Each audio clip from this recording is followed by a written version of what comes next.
Class में हम आप सभी स्टूडेंट को पढ़ाएंगे वृद्धि एवं विकास। तो यहाँ पे आप सभी स्टूडेंट देखिएगा, वृद्धि हम पढ़ाएंगे, ठीक है, और पढ़ाएंगे विकास।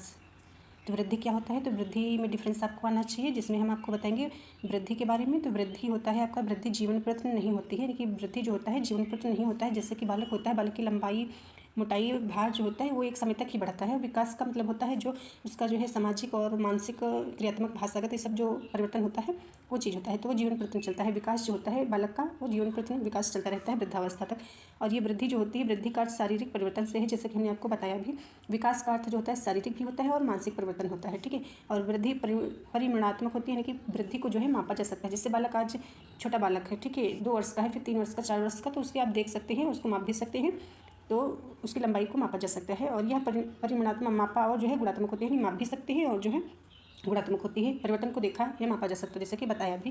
वृद्धि को हम माप सकते हैं, देख सकते हैं। परिवर्तन को जो है, यानी कि विकास को जो है हम अनुभव कर सकते हैं। जो बालक के अंदर जो विकास होता है उसको हम देख नहीं सकते, अनुभव कर सकते हैं। जैसे आपका मानसिक विकास कितना तेज है, ठीक है, ये हम देख नहीं सकते। जैसे छोटा बालक होता है, पहले बोलना सीखता है, ठीक है, फिर धीरे धीरे वाक्य को बोलना सीखता है। तो इस प्रकार से होता है कि हम अनुभव कर सकते हैं। प्रत्यक्ष और बाह्य होता है, और ये जो है अप्रत्यक्ष और आंतरिक होता है, यानी विकास को हम देख नहीं सकते, इस प्रकार से कहा जा सकता है। फ्रेंड को good afternoon. UGC net Saraswati academy में आरती वर्मा एजुकेशन थ्योरी क्लासेस। आज के क्लास में हम बात करेंगे 3rd यूनिट की शिक्षार्थी तथा अधिगम प्रक्रिया। 3rd यूनिट आपका है, और इसके अंतर्गत आप जो है 4th अध्याय पढ़ेंगे। 4 अध्याय दिए गए हैं, जो प्रथम अध्याय आपका है वृद्धि एवं विकास। सेकंड अध्याय आपका हो जाएगा बुद्धि के प्रति उपागम 1 से बहुलिक तक।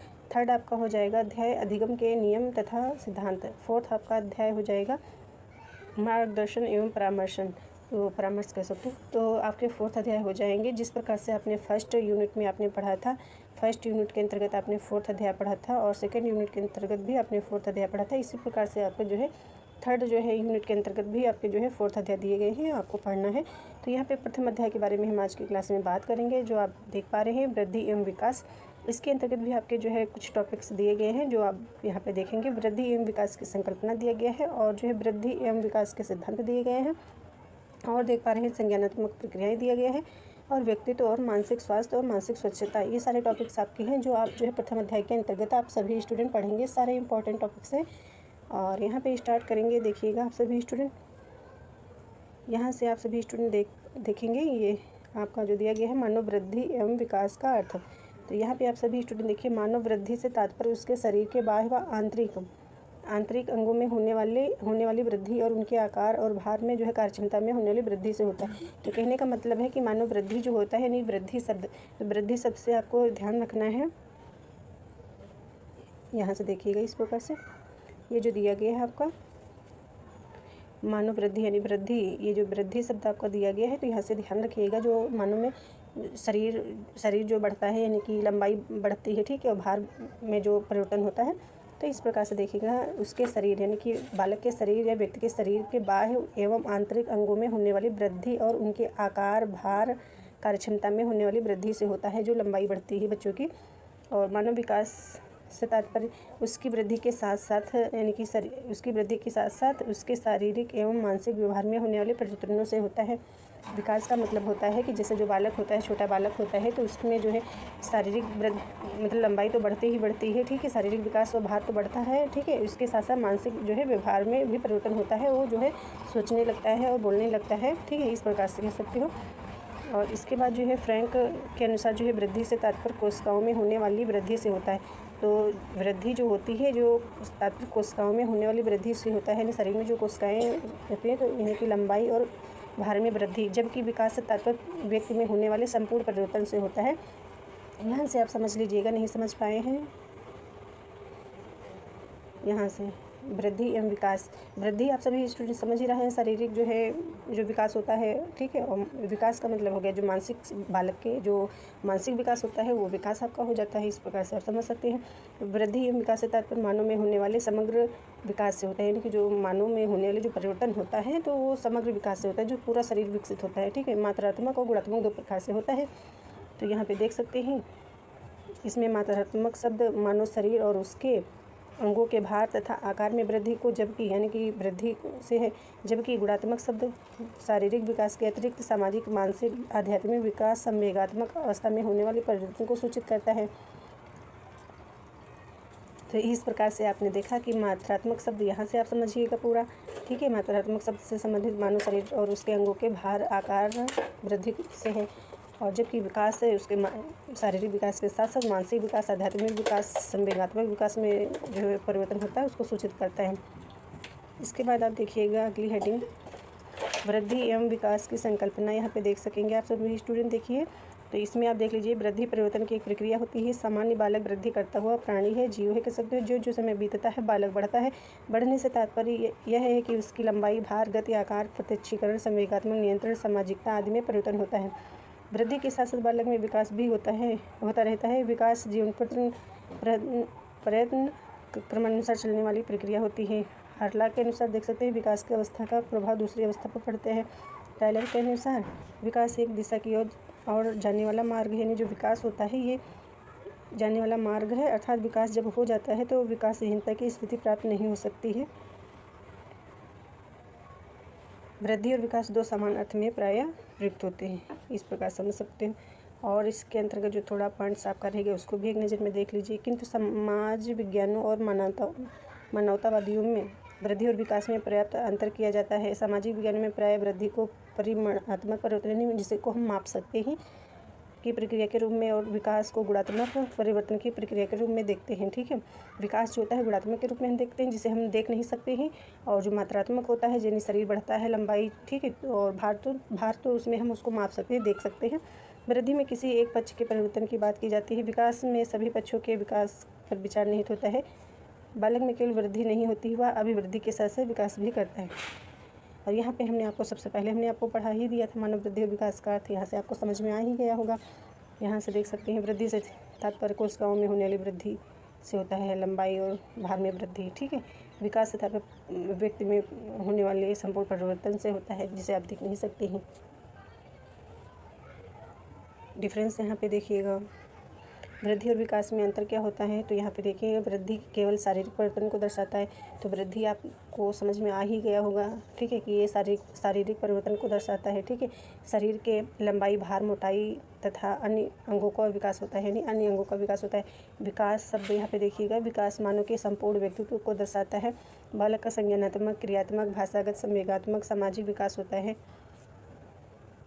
वृद्धि और विकास, डेवलपमेंट, तो यहाँ पे देखिएगा परिवर्तन, वृद्धि जीवन प्रत नहीं होती, यानी कि जो वृद्धि होती है तो ये जीवन प्रत नहीं होती है।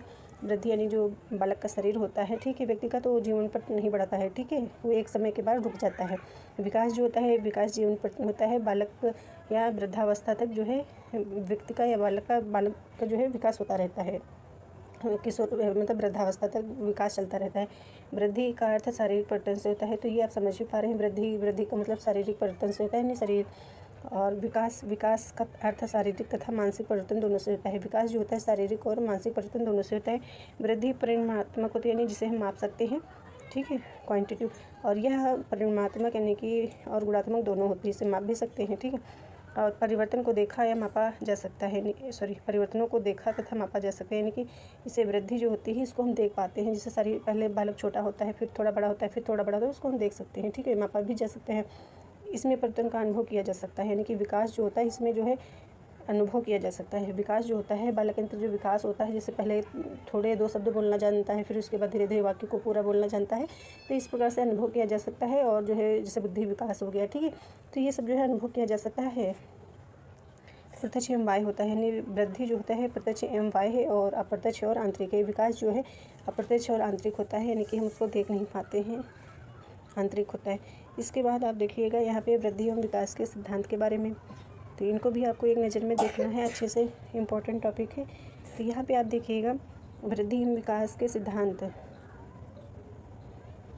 मेन पॉइंट्स के बारे में हम बात करेंगे। तो यहाँ पे देखिए, निरंतरता का सिद्धांत, बालक में ही नहीं शिशु से लेकर प्रौढ़ तक सदा परिवर्तन होता रहता है। कोई व्यक्ति जैसा आज है वैसा कल नहीं रहेगा। यही नहीं इस क्षण व्यक्ति जैसा है दूसरे क्षण वैसा नहीं रहेगा। कुछ परिवर्तन दृष्टिगोचर होते हैं, कुछ अज्ञात रूप से होते रहते हैं, कुछ परिवर्तन सदा होते रहते हैं। ये परिवर्तन रुक कर अचानक नहीं होते, वरन लगातार होते रहते हैं। परिवर्तन की निरंतरता विद्यमान रहती है। कहने का मतलब है निरंतरता का सिद्धांत, यानी कि वृद्धि और विकास के सिद्धांत पे एक आपका निरंतरता का सिद्धांत आता है, जो ये परिवर्तन होते रहते हैं, ठीक है। तो ये निरंतरता का सिद्धांत हो जाता है। वृद्धि और विकास की दर एक समान नहीं रहती है। तो ये आपको एक सिद्धांत देखना है। मानव विकास की दर सभी अवस्थाओं में एक समान नहीं रहती है। शैशवावस्था प्रारंभिक अवस्था में विकास तीव्र गति से होता है, यानी कि वृद्धि दर एक समान नहीं रहती। शैशवावस्था प्रारंभिक समय में विकास तीव्र गति से होता है, यानी जो बालक छोटा होता है, जन्म लेता है, उसके बाद थोड़ा तेज़ी से बढ़ता है, परंतु बाद के कुछ वर्षों बाद यह मंद हो जाता है। यानी कि यदि वो जब बचपन में होता है फिर बहुत तेज़ी से बढ़ता है, उसके बाद लगातार तेज़ी से बढ़ेगा तो बहुत बड़ा हो जाएगा ना, ठीक। तो किशोरावस्था के प्रारंभ में इसकी गति में पुनः तीव्र वृद्धि होती है। प्रारंभ में इसकी गति पुनः तीव्र वृद्धि होती है, परंतु यह वृद्धि अधिक समय तक नहीं रहती है। वृद्धि और विकास की गति में उतार चढ़ाव रहता है, आते रहते हैं। इस प्रकार से आप देख सकते हैं। इसके बाद आप अगला देखिएगा, विकास क्रम की एक रूपता देख सकते हैं। विकास की गति सभी अवस्थाओं में समान नहीं होती है, परंतु यानी जो विकास होता है, विकास के क्रम में कुछ एक रूपता दर्शन भी होते हैं। इस क्रम में एक ही जाति के सभी सदस्यों में एक जैसी विशेषताएं देखने को मिलती हैं। उदाहरण के लिए मानव जाति के सभी बालकों की वृद्धि सिर की ओर से प्रारंभ होती है, यानी कि सिर की ओर से प्रारंभ होती है। इस प्रकार बालकों के गत्यात्मक और भाषा विकास में भी एक निश्चित प्रतिमान और क्रम के दर्शन होते हैं।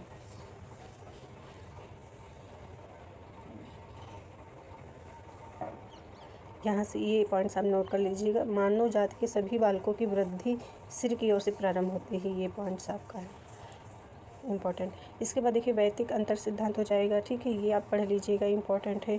फिर इसके बाद सामान्य से विशिष्ट की ओर ये सिद्धांत होता है आपका, सामान्य से विशिष्ट की ओर।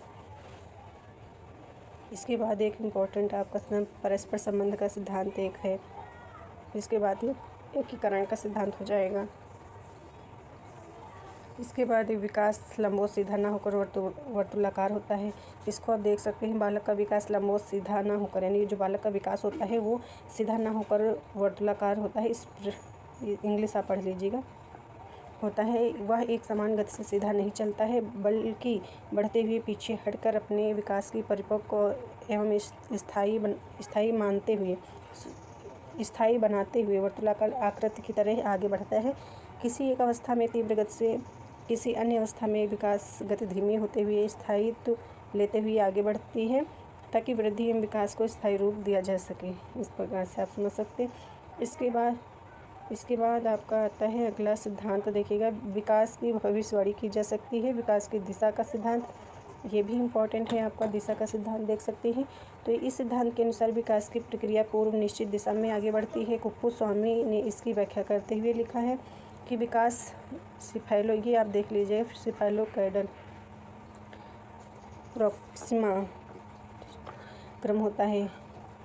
तो ये चीज़ें आपको इसको पढ़ते चलना है, ठीक है। तो ये क्रम में विकास लंबवत रूप से सिर से पैर की ओर होता है, यानी कि सिर से पैर की ओर होता है, तथा प्रॉक्सिमल क्रम के अनुसार विकास का क्रम केंद्र से प्रारंभ की ओर होता है। तो यहाँ पे आपको इस प्रकार देखना है कि सिर से पैर की ओर होता है जो है विकास, और फिर इसके बाद देखना है ये इंग्लिश जो लिखा हुआ है इसके अनुसार क्रम के अनुसार केंद्र से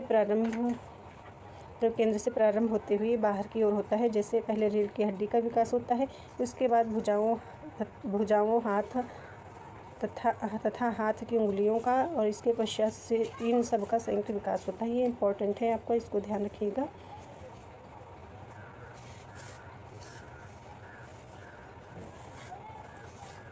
नोट कर लीजिएगा आप सभी स्टूडेंट इस सिद्धांत को, कुप्पुस्वामी ने दिया है जो, ठीक है। यानी कि सिर से पैर की तरफ जो है विकास होता है, फिर जो है केंद्र से बाहर की ओर प्रारंभ होते हुए बाहर की ओर होता है।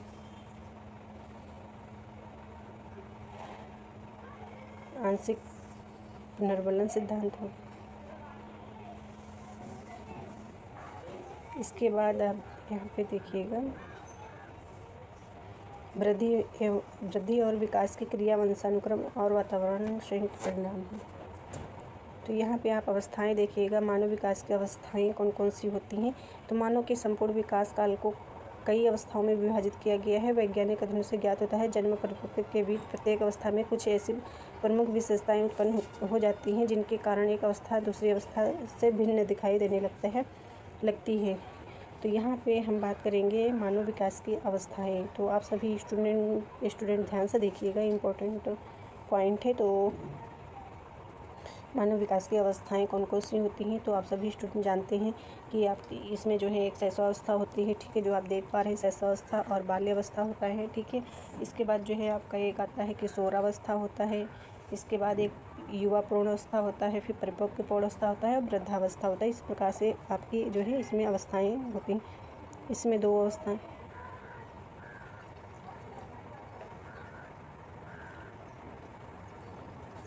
शैशवकाल अवस्था आप देखिएगा आप सभी स्टूडेंट, तो ये शैशवकाल अवस्था हो जाएगा प्रथम आपका।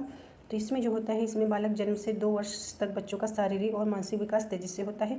बालक इस अवस्था में पूर्ण रूप से माता पिता पर आश्रित होते हैं। शैशवकाल अवस्था जो होता है, शैशवकाल, इसमें बालक जो है 2 वर्ष तक के बच्चों का शारीरिक और मानसिक विकास जो है तेजी से होता है। और ये शैशवकाल अवस्था में जो बालक होता है, 2 वर्ष का बालक होता है शैशवकाल अवस्था, यानी कि जन्म से जो है 2 वर्ष तक। तो ये बालक जो है पूर्ण रूप से माता पिता पर आश्रित होता है। और अगला पॉइंट है संवेगात्मक विकास होता है। इस अवस्था में सीखने की क्षमता गति तीव्र होती है। नवजात शिशु शैशवकाल अवस्था जो होता है कि और अग्रसर होता है, तो उसके अंदर प्यार और स्नेह की भावना, यानी कि स्नेह की आवश्यकता बढ़ने लगती है। इसके बाद अगला आता है बाल्यकाल अवस्था। ठीक है, तो यहाँ बाल्यकाल अवस्था में आप देखेंगे सभी स्टूडेंट, ये बाल्यकाल अवस्था हो जाएगा। ये बाल्यकाल अवस्था है। ये बाल्यकाल अवस्था के अंतर्गत जो आपके आते हैं 2 भागों में बटा है। ठीक है, तो बाल्यकाल अवस्था पहले आपने देखा शैशवकाल अवस्था, फिर इसके बाद बाल्यकाल अवस्था। तो बाल्यकाल अवस्था के अंतर्गत इसमें एज जो होती है 2 से जो है 12 होती है। ठीक है, 12 वर्ष के बालक आते हैं। ठीक है, तो पहले आपने देखा शैशवकाल अवस्था में 2 वर्ष तक बालक आते हैं। ठीक है, जन्म से। और इसमें जो है बालक जो है 2 से 12 वर्ष तक जो है बालक आते हैं बाल अवस्था के अंतर्गत, जिसमें 2 काल में विभाजित है, 2 भागों में विभाजित है। एक पूर्व काल अवस्था होती है, एक जो है उत्तर बालकाल होता है। तो पूर्व काल बाल अवस्था में जो है 2 से 6 वर्ष की बाल्यकाल की अवस्था में बालकों का बाहरी जुड़ाव होने लगता है। बच्चों में नकल करने की प्रवृत्ति, अनुकरण एवं दोहराने की प्रवृत्ति आ जाती है। ठीक है, और ये पॉइंट्स, बहुत सारे पॉइंट्स हैं। फिर उत्तर बाल्यकाल की एज 6 से 12 वर्ष होता है। ठीक है, 6 से 12 वर्ष याद रखिएगा। आपसे पूछा जाए बाल्यकाल अवस्था है यानी कि बालक की उम्र के बारे में, एज के बारे में, 2 से 12 वर्ष के अंतर्गत जो है बालक आते हैं बाल्यकाल अवस्था के अंतर्गत। और जो है पूर्व, इसके 2 भाग होते हैं, एक पूर्व काल, तो इसमें 2 से 6 वर्ष, उत्तर बालकाल 6 से जो है 12। तो ये याद रखिएगा। बाल्यकाल की अवस्था में बौद्धिक, नैतिक, सामाजिक और तर्कशीलता इत्यादि व्यापक जो है विकास होने लगता है। इसमें याद रखिएगा, यानी कि 12 वर्ष का बालक होते होते जो है तर्कशीलता, सामाजिक नैतिकता का विकास जो है होने लगता है। पढ़ने की रुचि वृद्धि के साथ साथ स्मरण क्षमता का विकास होता है। बच्चों में समूह भावना का विकास होता है। सामूहिक सत्यों, समूह में खेलना मतलब, और समूह में रहना, समलैंगिक व्यक्तित्व को ही मित्र बनाना। ठीक है, और जीवन में अनुशासन तथा नियमों की महत्ता समझ में आने लगती है। खोजी दृष्टिकोण एवं घूमने की प्रवृत्ति का विकास होता है। ये सारे पॉइंट्स इंपॉर्टेंट है। इसके बाद जो है एक पॉइंट आपका, और इसके बाद जो अवस्थाएं आती है, तो एक अवस्था आपकी आती है किशोर अवस्था। ठीक है, जो इसमें नहीं लिखा हुआ है तो यहाँ पे हम बताएंगे। सबसे पहले आपने शैशवकाल अवस्था देखा, बाल्यकाल अवस्था देखा। ठीक है, इसके बाद एक अवस्था आती है आपकी किशोर अवस्था आती है, किशोरावस्था। एक आपका किशोरावस्था आता है। ठीक है, जो आप इसमें 12 से जो है 18 वर्ष की एज के बालक आते हैं। ठीक है, किशोरावस्था किसे कहा जाता है, आप जानते हैं कि 12 वर्ष से 18 वर्ष तक, यानी कि 18 वर्ष तक के बालक को जो है किशोरावस्था बालक कहा जाता है। जिसमें आपको ये जानना है कि क्या इसमें होता है। इसमें बालकाल, यह अवस्था जो होती है अत्यंत जो है जटिल होती है। ठीक है, अवस्था होती है, शारीरिक संरचना में जो है परिवर्तन देखने को मिलता है। जो शारीरिक होता है, शारीरिक विकास होता है, उसमें परिवर्तन देखने को मिलता है। और 12 से 14 वर्ष की आयु के अंतर्गत, यानी कि जो ये 12 से 18 वर्ष से दिया गया है, तो इसमें जो किशोरावस्था में बालक बालिकाएँ होती हैं, तो लड़कों की अपेक्षा लड़कियों का लंबाई, मांसपेशियाँ तेजी से वृद्धि होती है। यानी 14 से 12, यानी कि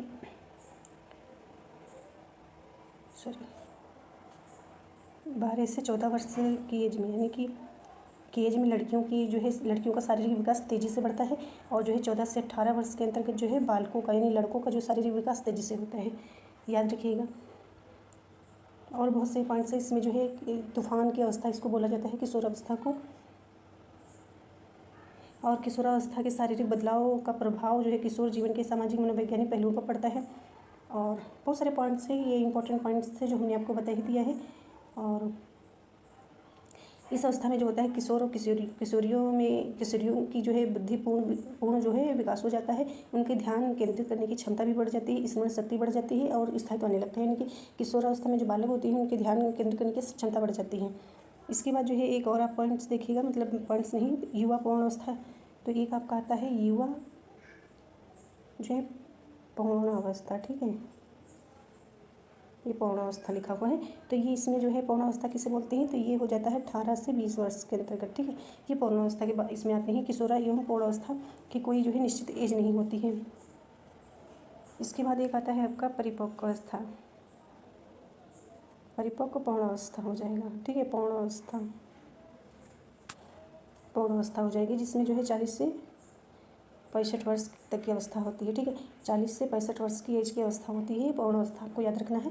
पौणावस्था 2 प्रकार की होती है, एक आपने युवा पौणावस्था आपने पढ़ा है, एक जो है परिपक्व पौणावस्था पढ़ा। ठीक है, तो ये जो अवस्था होती है इसमें शारीरिक गिरावट आने लगती है, यानी 40 से 65 वर्ष में जो है शरीर आपका जो है पहले के जैसे नहीं रहता है। ठीक है, बालों का सफ़ेद होना, मांसपेशियों का ढीलापन होना, चेहरे पर झुर्रियाँ आना, ये सब जो है 40 से 65 वर्ष की उम्र में जो है शरीर ढलने लगता है। ठीक है, इसके बाद जो है एक आपका आता है वृद्ध, ठीक है, वृद्ध पौणावस्था। ठीक है, हो जाएगा पौणावस्था। तो यहाँ पे आपने पहले आपने शैशवावस्था पढ़ा, फिर आपने जो है बाल्यावस्था पढ़ा, फिर जो है किशोरावस्था पढ़ा। ठीक है, तो ये 3 आपकी हो गई। इसके बाद आपने पौणावस्था आता है, तो पौणावस्था में आपने युवा पौणावस्था पढ़ा, परिपक्व पौणावस्था पढ़ा, वृद्धा पौणावस्था पढ़ा, ये सारे आपने पढ़ लिए। ये जो वृद्ध पौणावस्था होता है तो ये 65 वर्ष की एज, ठीक है, कह सकते हो आप। वृद्धावस्था 65 वर्ष से अधिक ऊपर होता है, कमजोर होना शरीर। और थैंक यू, मिलते हैं अगले क्लास में।